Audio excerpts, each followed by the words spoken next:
அஸ்ஸலாமு அலைக்கும் வரஹ்மத்துல்லாஹி வபரகாத்துஹு. அல்ஹம்துலில்லா. இறைவனுடைய அருளால் நம்ம தொடர்ந்து அல்குரானை ஓதிட்டு வரோம். அல்குரானில் இறைவன் சொன்ன விஷயங்களை பேசிக்கான முறையில் நம்ம பார்த்துட்டு வரோம். என்ன இறைவன் சொல்லியிருக்கான், அதை இன்றைக்கி காலத்தில் எப்படி நம்ம சிந்திக்கலாம் அப்படிங்கிறத நம்ம முயற்சி செஞ்சுட்டு வரோம். அதில் சூரா அல் அன்ஃபால், போரில் கிடைத்த பொருட்கள் அப்படிங்கிற தலைப்பில் 41 ஆயத்து வரைக்கும் நம்ம பார்த்துருக்கோம்.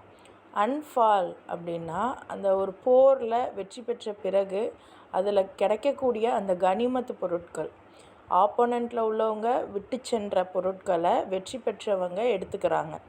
அந்த ஒரு தருணத்தில் இறைவன் பேசக்கூடிய சில வார்த்தைகளை நம்ம பார்க்குறோம். அதை தாண்டி முதல்ல அந்த போர்னா என்ன, அந்த போர் எதுக்கு நடந்துச்சு, என்ன மாதிரியான செயல் நம்ம செஞ்சால் இறைவன் போர் தொடுக்க சொல்கிறான், இந்த மாதிரி பேசிக்கான விஷயங்கள்லேருந்து நமக்கு பாடம் புகட்டி அதற்கு பிறகு தான் 41வது ஆயத்தில் தான் அந்த பொருட்களை நீங்கள் என்ன பண்ணணுங்கிறத இறைவன் பேசுகிறான். அந்த அளவுக்கு ரொம்ப ஒரு பொருளை, ஒரு டைட்டிலை இறைவன் வச்சிட்டான்னா அந்த டைட்டிலுக்குள்ளே இருக்கக்கூடிய அந்த ஒவ்வொரு ஆயத்துமே அந்த டைட்டிலுக்கு ரிலேட்டடானதாக தான் இருக்குது. அதை நம்ம இதுவரைக்கும் இந்த 8 சூறாக்களில் நம்ம பார்க்க முடிஞ்சுது.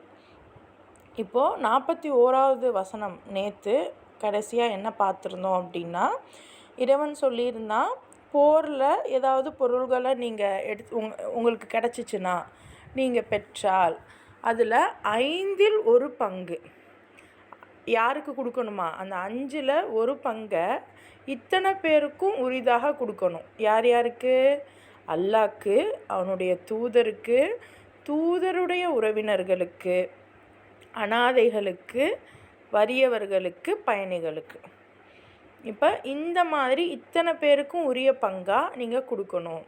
அப்போ இதைத்தான் நபி ஸல்லல்லாஹு அலைஹி வஸல்லம் ஒரு கவர்மெண்ட் மாதிரி கொண்டு அந்த கவர்மெண்ட்டுக்கிட்ட நீங்கள் கொடுக்கணுங்கிற மாதிரியான ஒரு நிலைமை இருந்தது. இது இறைவனே ஆணையிடுறான். இது வேறு மனிதர்கள், நம்மளை மாதிரியான மனிதர்கள் எழுதின சட்டம் இல்லை. இது இறைவன், உங்களையும் என்னையும் படைத்த இறைவன் டைரக்டாக இந்த சட்டங்களை சொல்கிறான். அதனால தான் குர்ஆனும் மற்ற சட்ட புத்தகங்களும் நேர்மறையாக ரொம்ப வித்தியாசப்படுறதுக்கான ரீசன் இது தான். ஏன்னா இது முழுக்க முழுக்க இறைவன் அவனுடைய புறத்துலேருந்து அனுப்பியிருக்கான். இதை நம்ம புரிஞ்சுக்கிடணும். இந்த மாதிரி நீங்கள் உங்கள் பங்கை நீங்கள் பிரிங்க. இன்னும் நீங்கள் அல்லாஹ்வின் மீதும் தீர்ப்பு வழங்கப்பட்ட நாளில், அதாவது இந்த பத்ரு போரின் டைமில் 2 படைகளும் மோதிக்கிட்ட இந்த நாளில் நம் அடியாருக்கு நாம் இறக்கி அருளியதன் மீதும் நம்பிக்கை கொள்பவர்களாய் இருந்தால், அப்போ நீங்கள் என் மீதும், என்னுடைய இந்த தீர்ப்பு நாள் மீதும், இன்னும் என்னுடைய இந்த அடியாருக்கு இறங்கப்பட்ட இந்த வேதத்தின் மீதும் நீங்கள் நம்பிக்கையுடையவர்களாக இருந்தீங்க அப்படின்னா, இந்த பாகத்தை, இந்த 5ல் 1 பகுதியை நீங்கள் மனம் உவந்து மகிழ்ச்சியாக கொடுத்துடுங்க. அல்லாஹ் எல்லாவற்றின் மீதும் பேராற்றல் உடையவனாக இருக்கிறான் அப்படின்னு குறிப்பிட்டிருந்தான். இப்போ அந்த அளவுக்கு அல்லாஹ் இன்றைக்கி நம்ம டேக்ஸோ இல்லை வேறு ஏதோ சொன்னால் இந்த மாதிரியான ஒரு ஃபார்மேட்டில் தான் ஆரம்பத்தில் சொல்லுவாங்க. பாருங்களேன், அதாவது நீங்கள் யாருக்காக செய்கிறீங்க, நாட்டுக்காக தானே செய்கிறீங்க, செய்யுங்க அப்படிங்கிற மாதிரி நம்மளை டேக்ஸுன்ற பேரில் ரொம்ப நம்மக்கிட்டேருந்து எல்லாத்தையும் பிடுங்குவாங்க. ஆனால் இறைவனுடைய இந்த விஷயம், சண்டை போட்டிருக்க, உனக்குன்னு ஒரு இது இருக்குது, ஆனாலும் இதில் 5ல் 1 பங்கு, 4 பங்கு பற்றி இன்னும் பேசலை இறைவன், ஆனால் 1 பங்கு மட்டும்தான் நீங்கள் இதுக்கு கொடுக்கணுங்கிறான். இப்போ எவ்வளோ முற்போக்குத்தனமாக இறைவன் யோசிக்கிறான் பாருங்கள், இறைவன் பேசுகிறான் பாருங்கள். இன்றைக்கி நீங்கள் நானும் எதையெல்லாம் முற்போக்குத்தனம்னு நினைக்கிறோமோ அதெல்லாம் விட 1000 மடங்கு முற்போக்கான விஷயங்கள் குர்ஆனில் இருக்குது. நம்ம தான் பார்க்கணும். இந்த மாதிரி இறைவன் இந்த 10வது ஜுஸுவை தொடங்குகிறான்.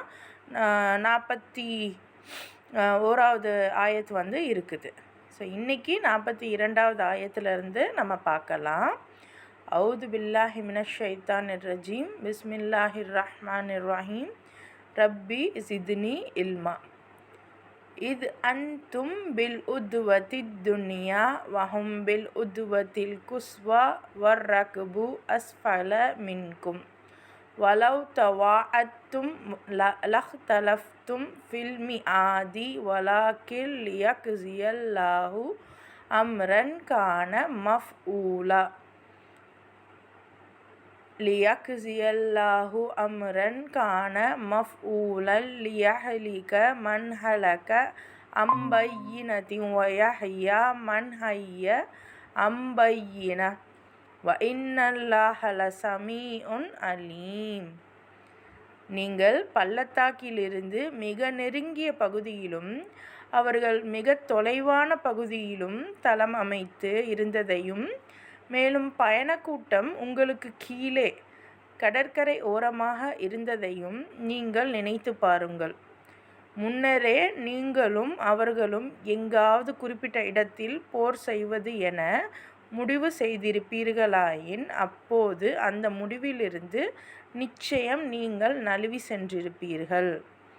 ஆயினும் தீர்மானிக்கப்பட்டிருந்த விஷயத்தை அல்லாஹ் நிறைவேற்றிட வேண்டும் என்பதற்காக இவ்வாறெல்லாம் நிகழ்ந்தன. ஏனெனில் அழிய வேண்டியவன் தக்க காரணத்துடன் அழிய வேண்டும், மேலும் உயிர் வாழ வேண்டியவன் தக்க காரணத்துடன் உயிர் வாழ வேண்டும் என்பதற்காக. மேலும் திண்ணமாக அல்லாஹ் அனைத்தையும் செவியுறுபவனாக நன்கறிபவனுமாக இருக்கிறான்.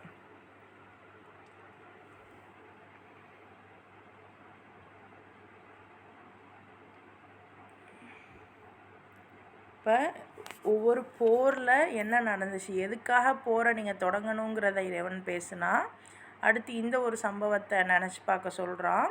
பள்ளத்தாக்கில் இருந்து அந்த பத்ரு போரில் அன்னைக்கு நடந்த விஷயத்தை இறைவன் சொல்லி காமிக்கிறான். யோசிச்சு பாருங்கள், ஒரு சண்டை நடந்துக்கிட்டு இருக்கு, அப்போவே இந்த ஆயத்துகள் வருது அப்படின்னா எந்த மாதிரியான ஒரு மனநிலை அன்னைக்கு இருந்திருக்கும்.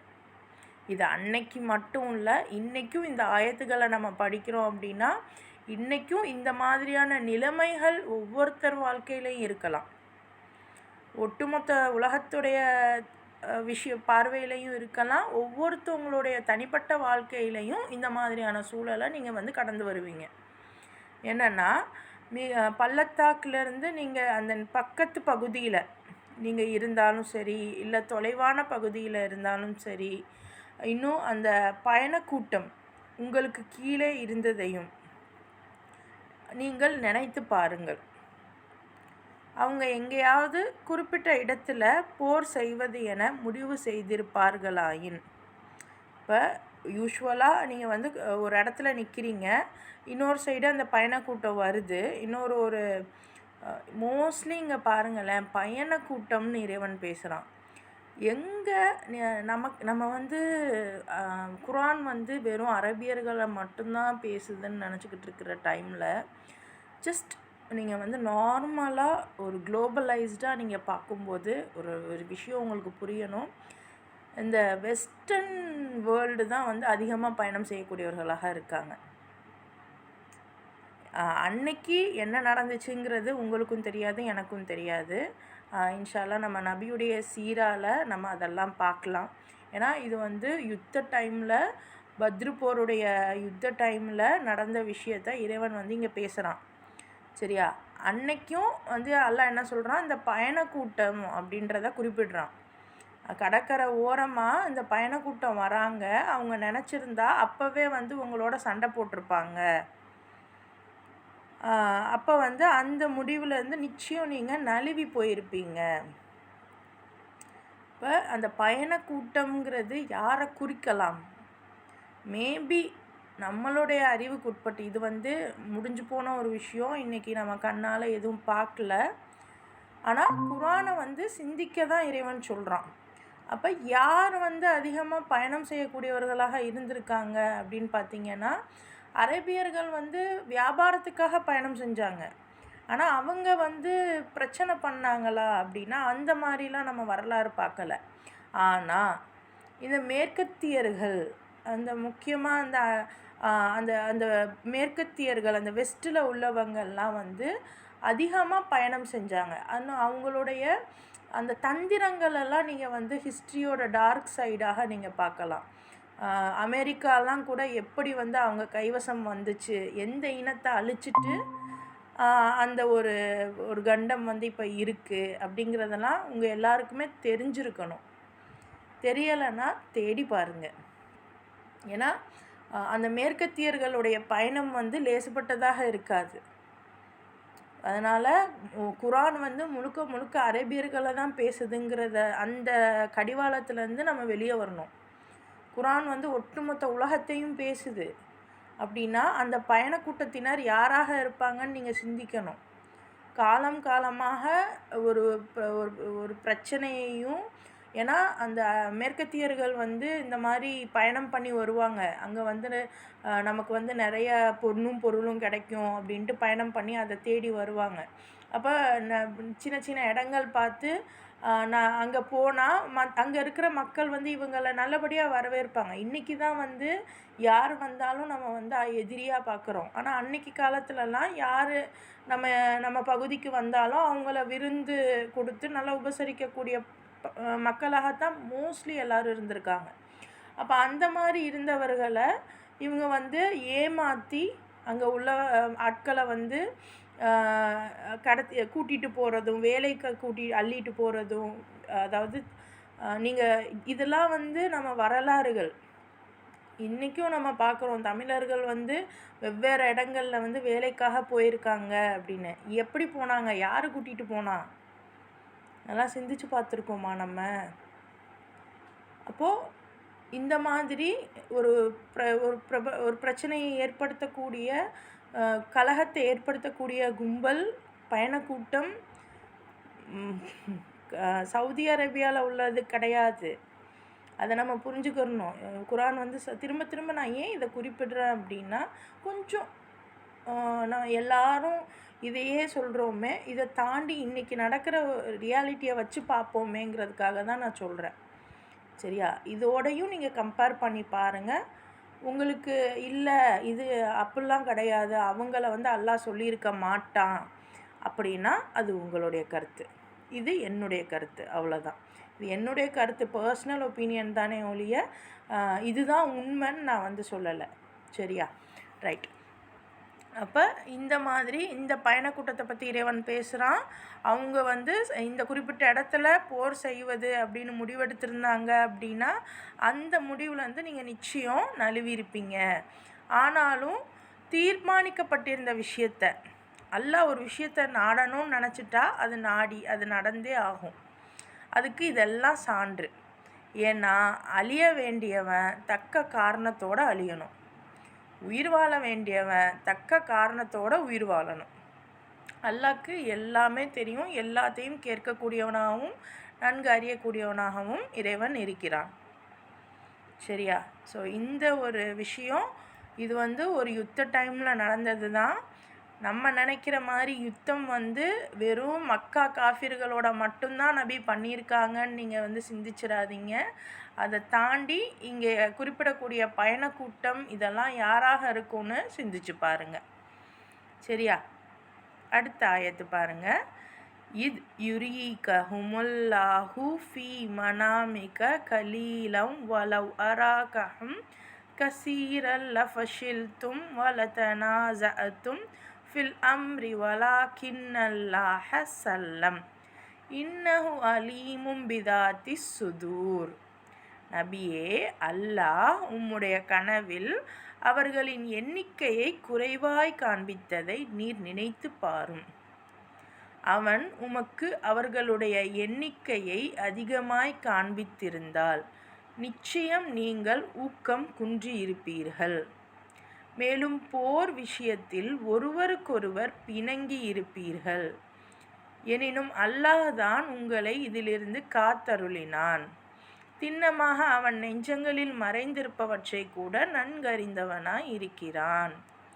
அந்த ஃபஸ்ட்டு ஆரம்பிக்கக்கூடிய அந்த போரில் பெருசாக வந்து நீங்கள் வந்து அரேபியர்களுடைய விஷயம் பொறுத்த வரைக்கும் அவங்க மற்ற நாடுகள்லாம் கூட சண்டைலாம் போட்டிருக்கும். ஆனால் இவங்களுக்கு யாருக்குமே பெருசாக அந்த அளவுக்கு சண்டை போட்டெல்லாம் பழக்கம் இல்லை.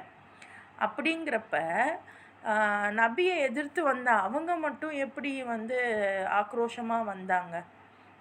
அப்போனா அந்த காபத்துல்லால இருந்த காஃபிர்களோடு சேர்ந்து வேறு சிலர்களும் வந்திருக்கலாம். வந்தாங்கன்னு வந்து நான் ஆணித்தரமாக சொல்ல முடியாது. ஏன்னா அன்னைக்கு என்ன நடந்துச்சுன்னு நமக்கு தெரியாது. இறைவன் மட்டுமே அறிவான். ஆனால் எங்கெல்லாம் இந்த ஜுலூம் இருக்கோ, இந்த பிரச்சனை இருக்கோ, அங்கெல்லாம் இவங்க இருந்திருப்பாங்கங்கிறத நம்ம ஓரளவு யூகிக்க முடியுது. யார்? மேற்கத்தியர்கள்.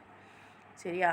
முக்கியமாக பார்த்தீங்க அப்படின்னா அந்த அந்த பிரிட்டனு, இந்த இது யூகே, இந்த மாதிரி. ஆனால் அங்கே உள்ள எல்லாருமே தப்பானவங்களா கிடையாது.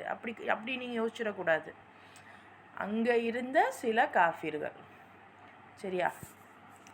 எப்போவுமே இன்றைக்கி நீங்கள் கார்ப்பரேட்டுன்னு சொன்னாலும் சரி, யூதர்கள்னு சொன்னாலும் சரி, இந்த மாதிரி ஒரு கொடிய என்ன சொல்கிறது, ஜுலூம், அதாவது அது பேர் என்ன சொல்கிறது, கலவரங்கள், கலகங்களை மூட்டக்கூடியவர்கள் வந்து இவர்களாகத்தான் இருந்திருக்காங்க. இன்னும் நம்ம ஸ்டைலில் சொன்னோன்னா பாபிலோனியர்கள்.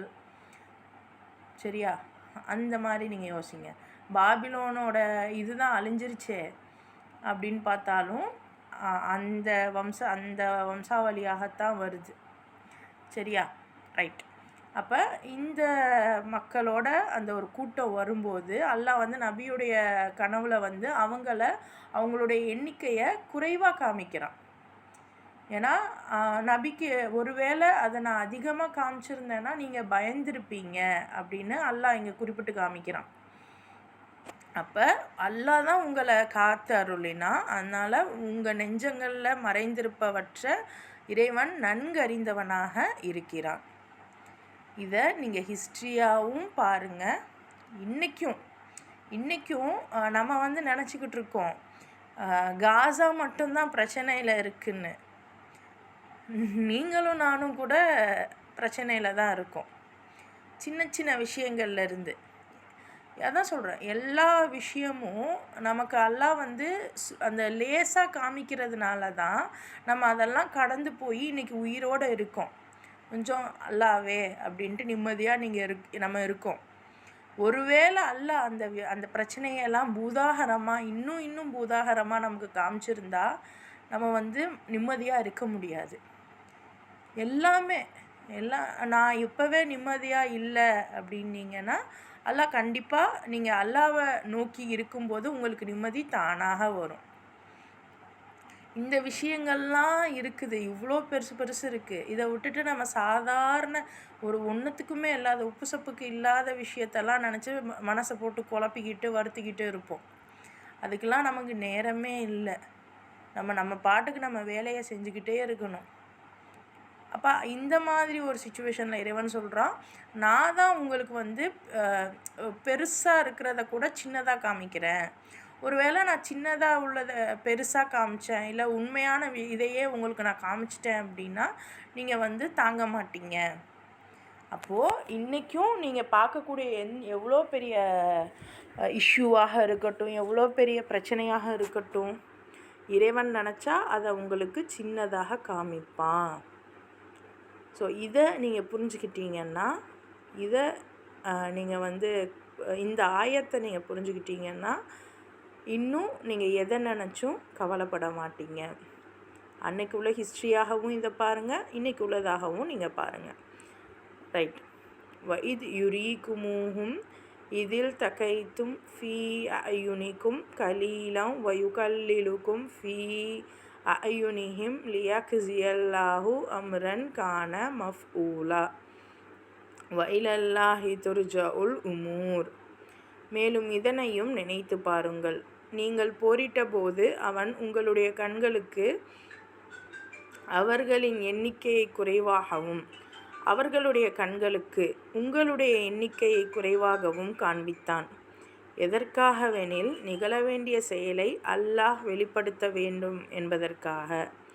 இறுதியில் விவகாரங்கள் அனைத்தும் அல்லாஹ்விடமே திரும்ப கொண்டு வரப்பட இருக்கிறது. ஏன்னா இன்றைக்கி இந்த உலகமே 3வது உலகப்போர் அப்படின்றது ஒன்று வருமா வராதா அப்படின்னு ரொம்ப நெருக்கத்தில் இருக்கோ அப்படிங்கிற நிலையில் நம்ம எல்லாருமே இருக்கோம். ஒரு 6-7 வருஷத்துக்கு முன்னாடி, 7 வருஷமா 7, 8, 9 வருஷத்துக்கு முன்னாடி, அப்போ நான் ஸ்கூல் 8தோ என்னமோ படிக்கும்போது நான் சொல்கிறேன். அப்போ வந்து நாங்கள் வந்து ஒரு எஸ்ஸே எழுதணும். அப்போவே வந்து 3வது உலகப் போரை பற்றி எங்களுக்கு எஸ்ஸே எழுத வச்சாங்க. நான் அதெல்லாம் சாதாரண சும்மா இதுக்கு ஏதோ எழுத வைக்கிறாங்க போல் அப்படின்னு நான் நினச்சேன்.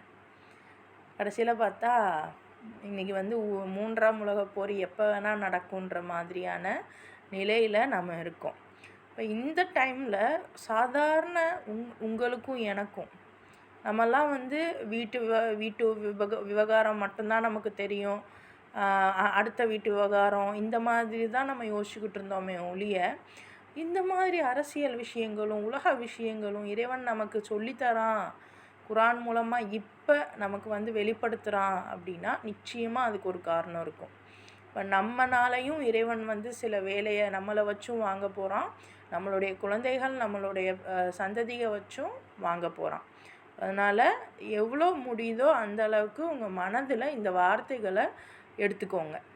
என்னென்னா, அல்லாஹ் வந்து என்ன பண்ணுறான், உங்களுடைய எண்ணிக்கையை அவங்களுக்கு குறைவாக காமிக்கிறான், அவங்களுடைய எண்ணிக்கையை உங்களுக்கு குறைவாக காமிக்கிறான்.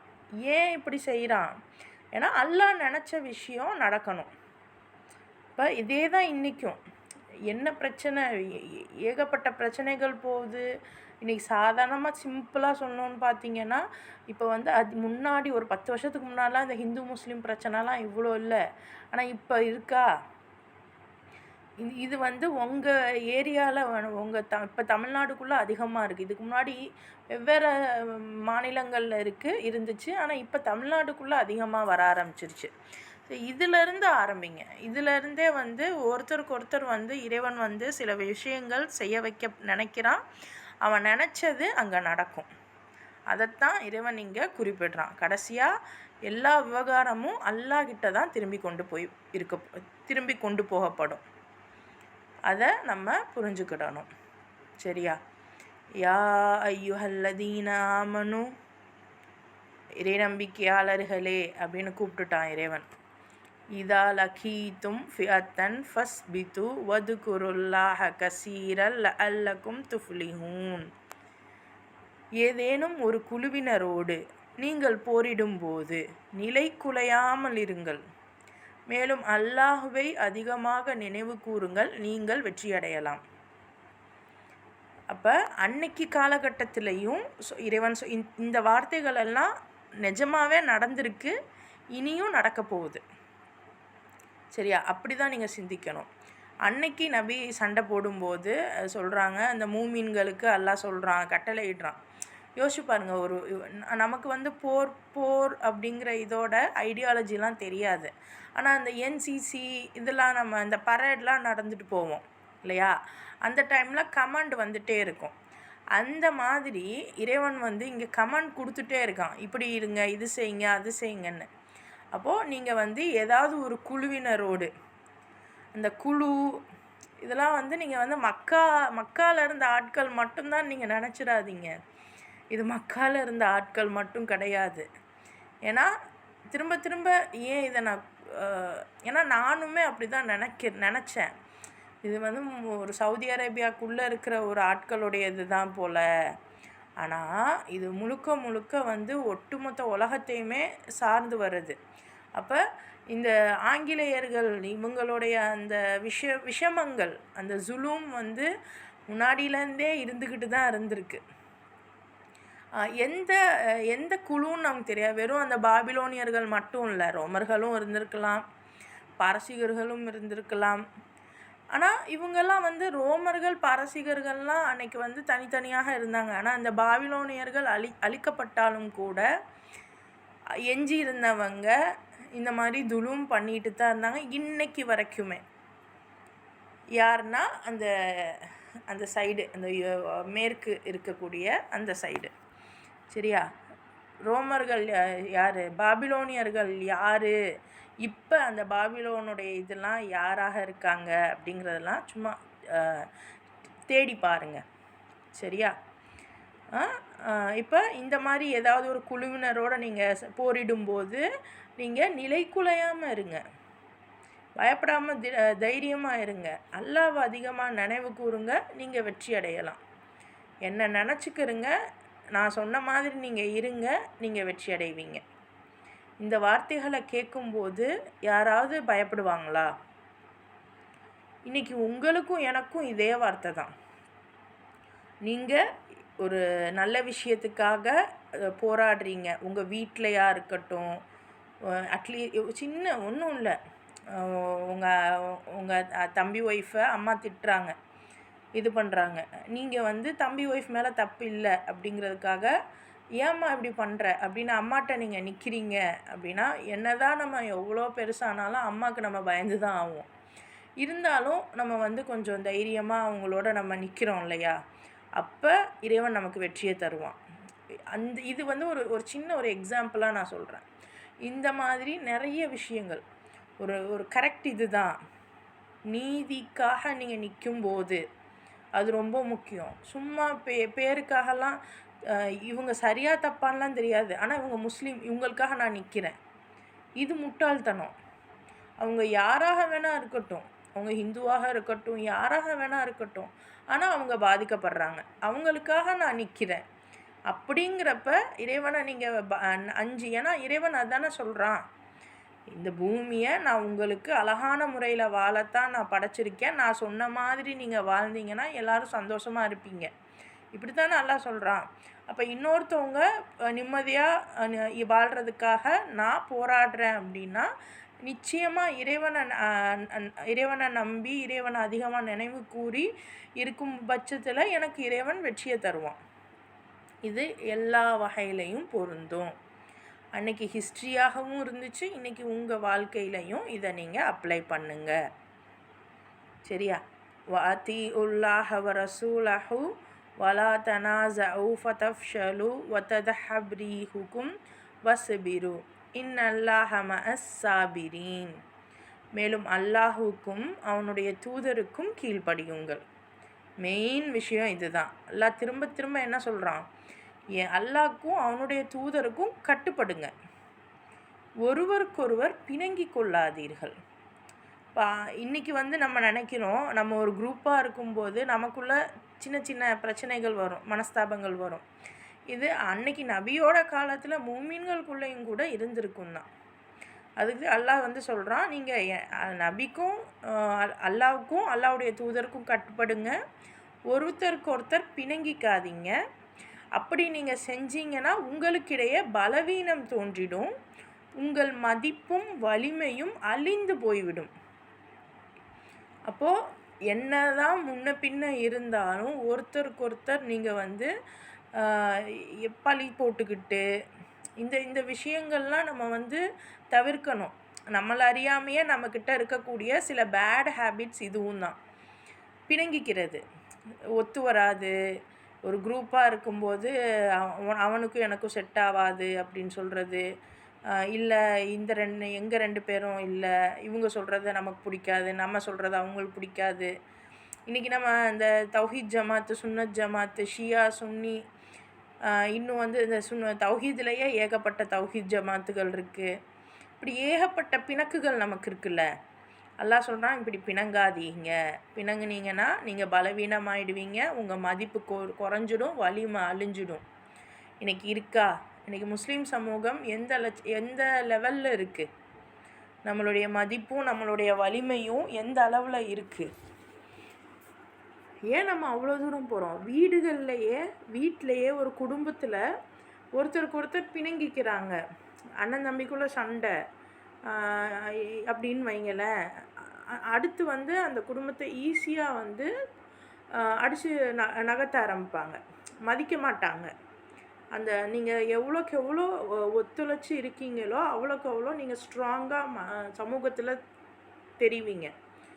கொஞ்சம் பிணங்கிக்கிட்டு கொஞ்சம் நீங்கள் பிரிய ஆரம்பிச்சிங்கன்னா அந்த குடும்பம் சமூகம் மத்தியில் பலவீனமாக பார்க்கப்படும்.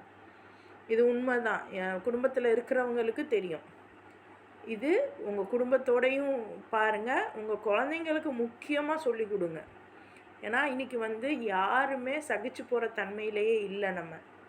ஆனால் நம்ம சகிச்சுக்காமல் இப்படி பிணங்குனோன்னா நம்ம பலவீனமாயிடுவோம், மதிப்பை இழந்துடுவோம், வலிமையும் இழந்துடுவோம். அப்போ இந்த பொறுமையை மேற்கொள்ளுங்கள் அப்படின்னா சகிச்சு போங்க. ஆனால் எதுக்கு சகிச்சு போகணும்?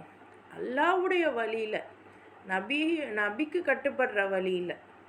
இந்த 2 வழியிலையும் தான் நான் சகிச்சு போகணும். எல்லாத்துக்கும் சகிச்சு போனால் உன்னை போட்டு டார்ச்சர் பண்ணுற இடத்துல நீ வந்து சகிச்சு போ அப்படி சொல்லக்கூடாது.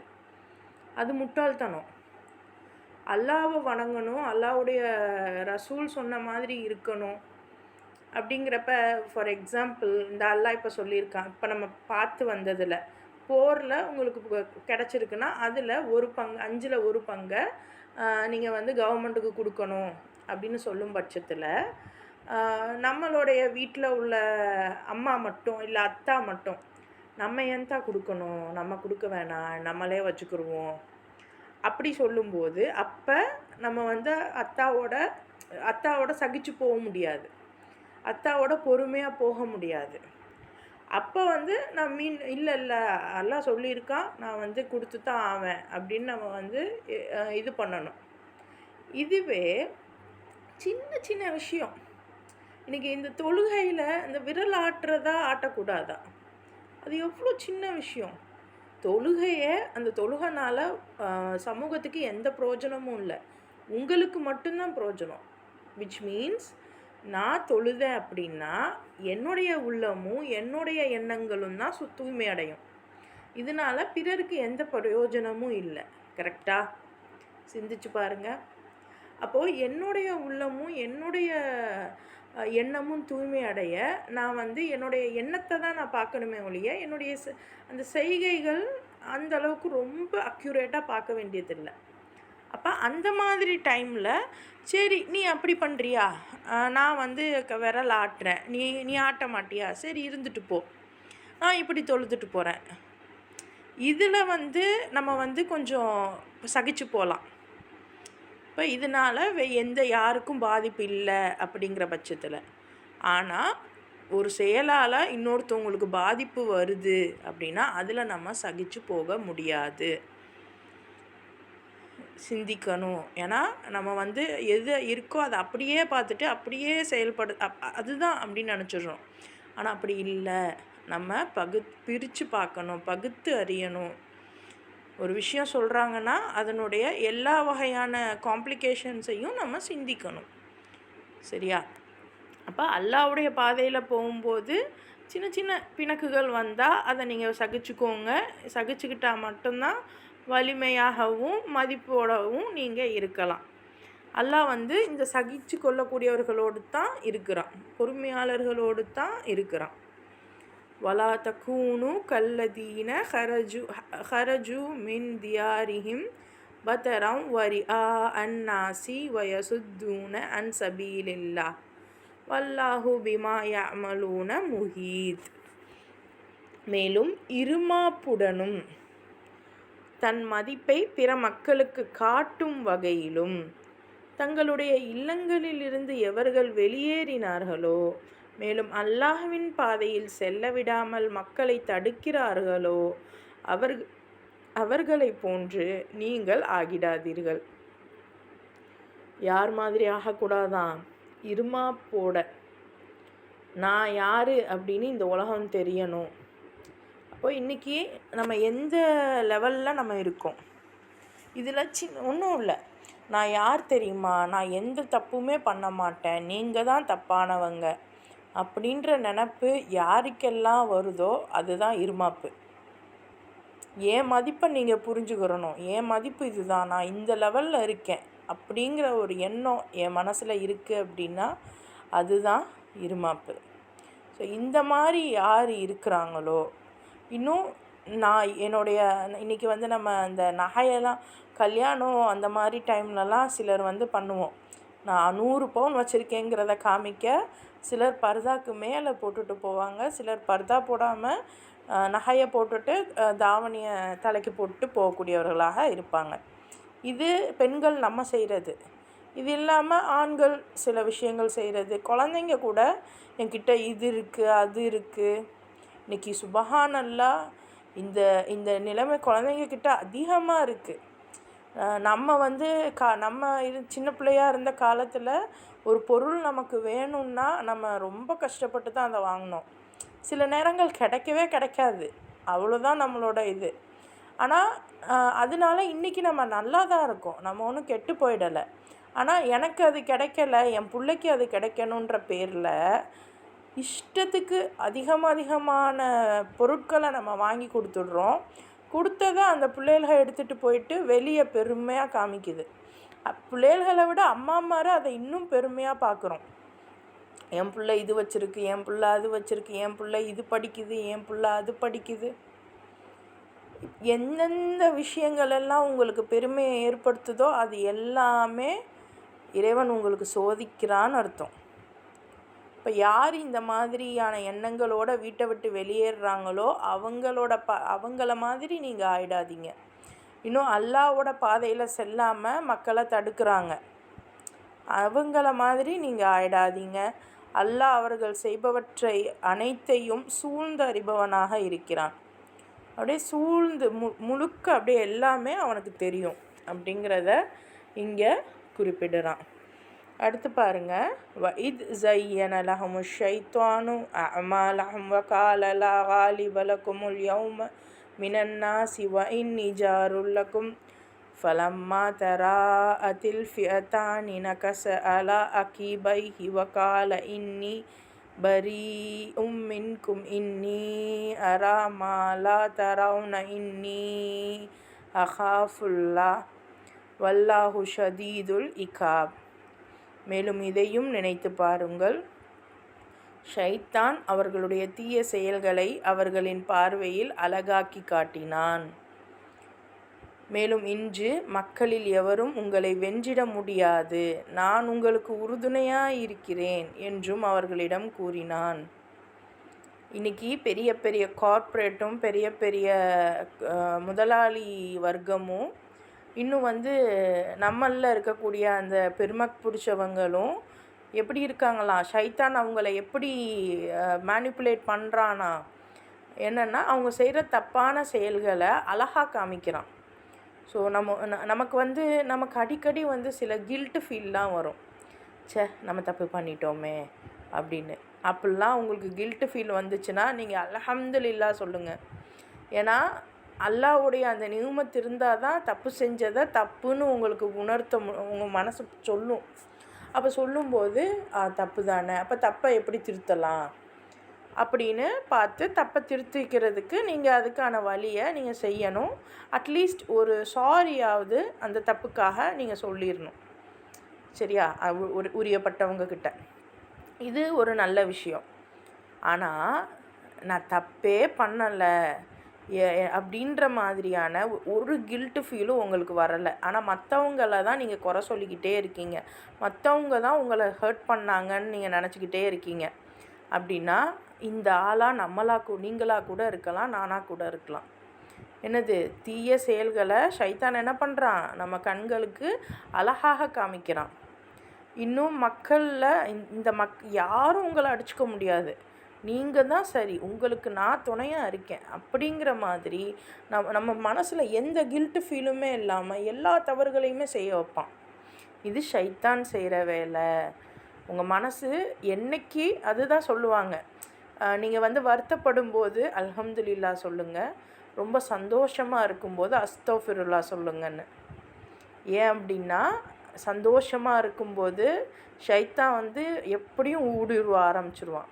ஆனால் வருத்தப்படும் போது அல்லாஹ் நமக்கு நியமத்து தரான். அந்த வருத்தம் தான், நான் தப்பு பண்ணிட்டேன் அப்படின்ட்டு நம்ம நினைக்கிறோம்ல, அதுதான் நியமத்து. நான் எந்த தப்பும் பண்ணலை, மற்றவங்க தான் தப்பு அப்படின்னு நினைக்கும்போது தான் ஷைத்தான் நம்மளை ஆக்கிரமிக்கிறான். அதுக்குன்னு நான் தப்பு பண்ணிட்டேன்னு எல்லாருக்கிட்டையும் அப்படியே கூனி குறுகி நிற்கணுமா, அப்படின்னா அப்படி ஒன்றும் நிற்க வேண்டியதில்லை. தப்பு அப்படின்னு தெரிஞ்சால் அல்ஹம்துலில்லா, தப்பை சரி செய்ய முயற்சி பண்ணுங்கள். இல்லை இனிமேல் அந்த தப்பை செய்யாதீங்க. அதுக்காக அந்த தப்புக்காக இறைவன்கிட்ட மன்னிப்பு கேளுங்க, உரியவரிடத்தில் மன்னிப்பு கேளுங்க, முடிஞ்சு போச்சு.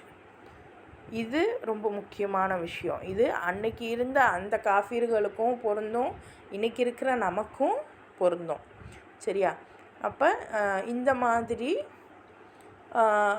இறைவன் சொல்லிகிட்டே வரான். ஆயினும் இரு படைகளும் மோதி கொண்ட போது அவன் புறங்காட்டி சென்று விட்டான்.